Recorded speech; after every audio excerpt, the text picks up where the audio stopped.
For many years during Overwatch 1's live service tenure, it didn't feel like a live service at all because the devs weren't really supporting the game and giving it the tender loving care that I always felt it deserved. That put me at loggerheads with the director of the game, who once told me that they used to quiver in fear when they heard the intro music for Your Overwatch, scared that we were going to be overly critical of the next update to the game. But then many of you were surprised to see that I started supporting things Blizzard was doing and planning to do, mainly because after years and years of experience of begging them to deal and address with a long list of issues, this dev team decidingly was listening and addressing exactly the things we had been asking for, and we haven't really seen such a big impact of so many things fitting together at once until Season 9. It now feels like not only are we playing Overwatch 2, but properly the vision of this new dev team set in place. The reins have been passed over from the old guard who functioned like devs working out of an ivory tower, who basically ignored feedback entirely, laughed it off with some severe "you think you want it but you don't" type energy, to now they essentially took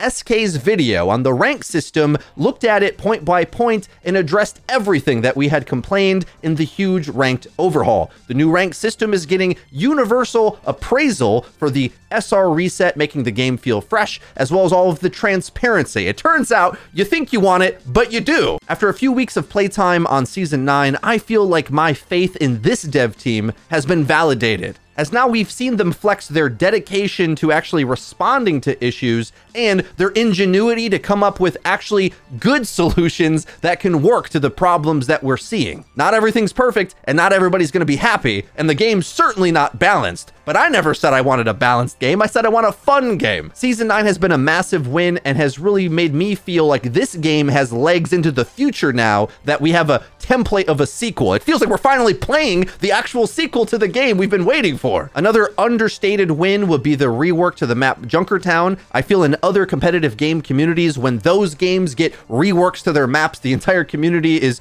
overblown with how much better the playability is. If you're looking at games like Counter-Strike or Valorant, we don't seem to praise it as much, but I'm very thankful that Junkertown is entirely different now with the dynamics of the angles, allowing you basically to flank more and easily traverse through on attack, and it's nowhere near as punishing and is much more fun map overall. Unlocking the content we already have to be made better is certainly quality of life that I'm very thankful they keep adding to the game. The biggest set of changes that got a lot of controversy in the public discourse in gaming was the projectile size increase. And then of course, everybody's seen the evidence of any given projectile being able to be way off the player model, but still land a connection. Ignoring the fact, of course, that other games have this too. I mean, there's big hitboxes in every game. It's standard for all hitboxes to be bigger than the player model. It already was the case in Overwatch. It just got a little bit more severe, but ignoring, of course, that the game is very fast. Everything's played in motion. You can dodge a lot of projectiles with your movement, and a lot of characters have movement ability that make them even harder to hit just in the general vicinity of what direction you got to be looking at. So that is very misleading to look at a static target, which never happens in game.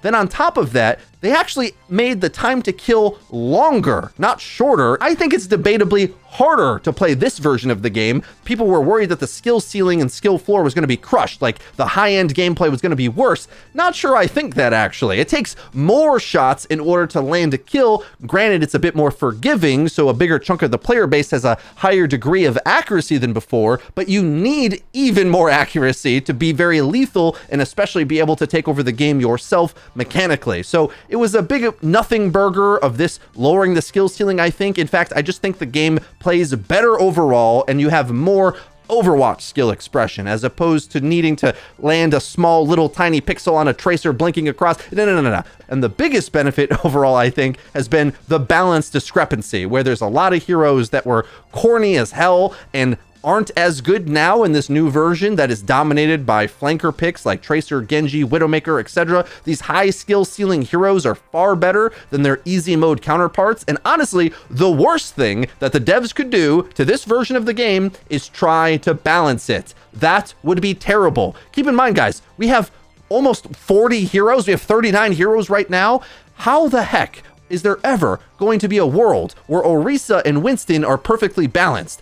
That doesn't happen. One takes a lot of skill and teamwork, and the other one just sort of mashes buttons, and you can face smash your keyboard and win the tank battle kind of for free. Why should those ever be equal picks in the game? That is nonsense. We really shouldn't want a game where easier heroes like Symmetra, Junkrat, and Mei are just as good, if not better, in some cases, than Genji, Pharah, Widowmaker, Ashe. These characters have far more skill expression, and the game is better now that they revolve around those top meta competitive picks. Keep in mind, you can still play these heroes at different skill tiers and try to get them to work. I still have been playing Junkrat in quick play because I think he's a bit of a throw pick, trying to figure out how to maximize him. But I by no means want him to easily walk over much harder characters. That would be a mistake. I would far more like to see a world where the game is balanced around playability and skill expression, as opposed to making all the heroes' win rates as even as possible. And instead, let's see what they can do with a new format change, okay? Like change how we select heroes, change how we draft or ban heroes. They said those things are in the works, so I'm optimistic that we might start heading in that direction, as opposed to trying to balance every hero kit 1-to-1 with a free pick instant swap format, which really makes the game play kind of obnoxious, because you can always switch to an easier, lamer hero around the corner, and that's not the game we want to be playing. We want to be playing a game where the heroes that have skill expression are good, and you can feel you can use them more than ones that are easier and should be situational. There's some other key takeaways about this patch that I think are going unnoticed. There was a massive ultimate charge rate downscale by 10%. I feel like this is like spring cleaning. Anytime they do this, the game just seems to play better magically,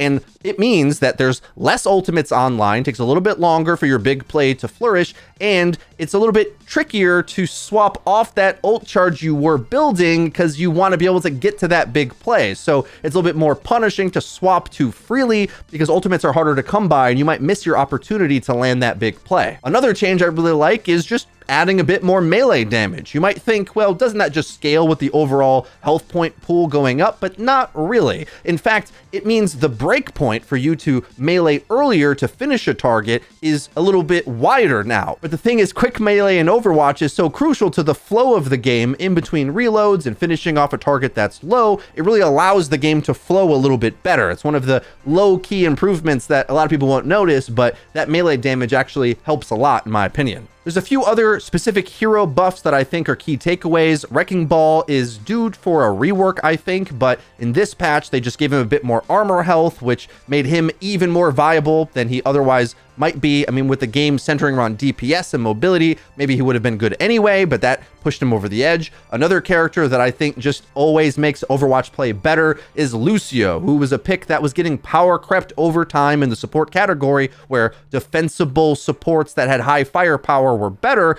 Lucio now has a strange combination of really owning the entire flow of the game, not just with his speed, but with his boop, which got an increase of 12% on his knockback. That's really, really big, because now he can meaningfully create distance against tanks and big distance against flankers and other characters as well. Really being able to control the focus fire battle is so big in this new version of the game, and it's what Overwatch should feel like. Overall, somehow they've done a combination of make Overwatch 2 much more shooter reliant, like you're shooting things and targets that aren't shields most of the time, but it's gone down of that individualistic deathmatchy style. Like you still get the feedback of the hit markers, but we've got a big increase in the MOBA team play of the game, which feels Overwatch 1-esque at the same time. This is the true sequel to the game, in my opinion. For a long time in Overwatch 2's life, the brawly, sustain, I just have too many buttons to survive tanks were overly good. Now teamwork tanks are really good thanks to the DPS passive, which I think is the genius part of the Season 9 changes. It was much debated. A lot of tank players are angry at how it works, but honestly, if you're in position, it turns out that the support cooldowns still save a lot of kills. In my opinion, the weakest role still is damage. They do have a teamwork component. They can make plays working together, but because the time to kill is longer, I think it's harder to secure kills overall, considering supports still have the cooldowns to save things. Yes, you can burst through their healing output overall, but it's not like it's easy to make things fall over. On a few characters here or there, like Widowmaker with the bigger projectiles, okay, that's easier. You can hit more shots on some characters, but overall, you need more teamwork, not less. Like a character like Junkrat, for example, can't easily one-shot. Hanzo can't easily one-shot. You need more things to work together with Overwatch game sense to secure kills, and while it is a power buff overall to the damage roll, it's not necessarily easy mode all of a sudden. That is a beautiful place to be because they really struggled with knowing how to allow support players to have their big play opportunities with immortalities and escapes and other support utility. And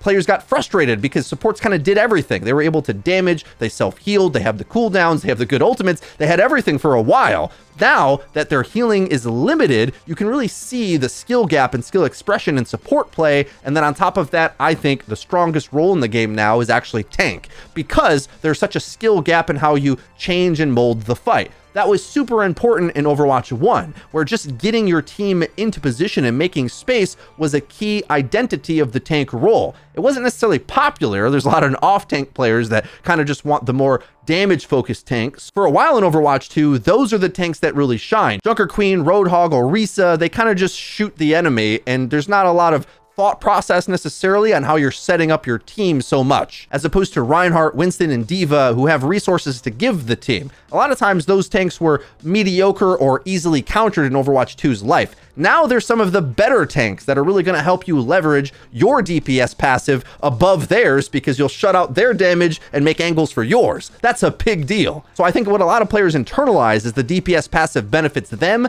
In my opinion, it benefits the tank players that know how to make space, because you can deny the DPS passive and gain advantage for yours, and that makes the game a lot easier when you do that. Either way, I like playing all three roles now because hit markers feel amazing. Having reliable responsiveness to your shots feels better on every character, and on top of that, feeling like you usually don't get one shot, one bursted against most things, unless it's a Discord orb and an amp matrix onto a tank. Okay, that gets a little crazy, but in general, it's not a normal thing that's happening always like it was in previous versions of the game. I feel like there's a lot of tank players that are still complaining about this version, but I wonder, why are you getting instant bursted as a character D.Va who eats infinite damage if you use Matrix? Like, there's a lot of ways for you to defend against damage as the powerful tanks in the category right now. So I don't think tank players have much of an excuse. I think it's time for us to get better as players. I enjoy playing tank, so much so that I've dedicated to playing the role again. I've kind of went away from it in Overwatch 2 because it was so mechanically reliant that I didn't feel like I could contribute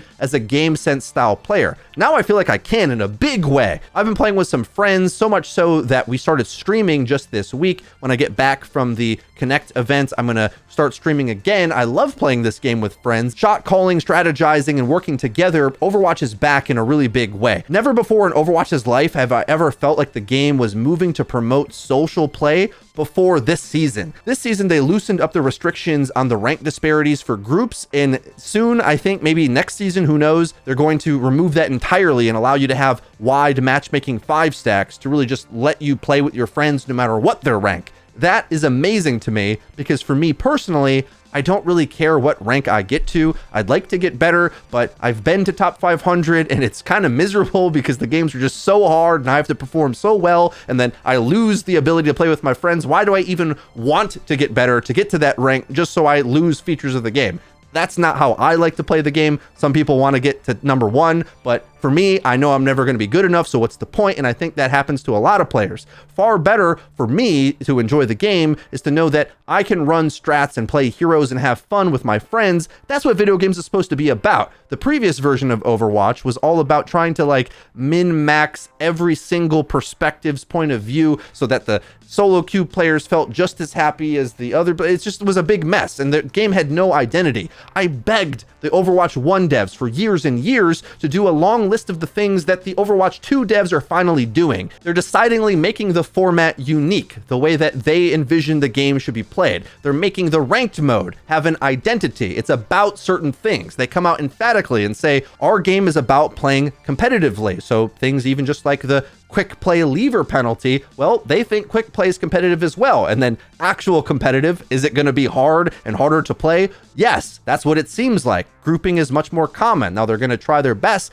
to keep groups away from solos and keep those matchmaking separate, but you're going to have to get used to the game playing a bit more hardcore, because there's a growing desire, I think, in our community to play the game the real way, not in the BS solo queue way, but the way that I have dreamed and begged them to allow us to play for years and years. So I look forward to growing with this game and enjoying it. I couldn't be happier with the direction and the way they're listening to the things we actually want, and I have so much faith that this game, with those parameters playing that way, can have a long-term successful life cycle. Maybe not appeal to every single competitive player ever, but to the ones that really want that experience, we're going to love it and have something we can play with our friends for years and years to come. That's a big deal, guys. Like, that's a long-term plan if I've ever heard one. Season 9 was a very welcome surprise on a long list of things I didn't see coming. I didn't know that they were cooking this hard in order to reinvent the game and change the identity and really just move the culture of the game entirely in a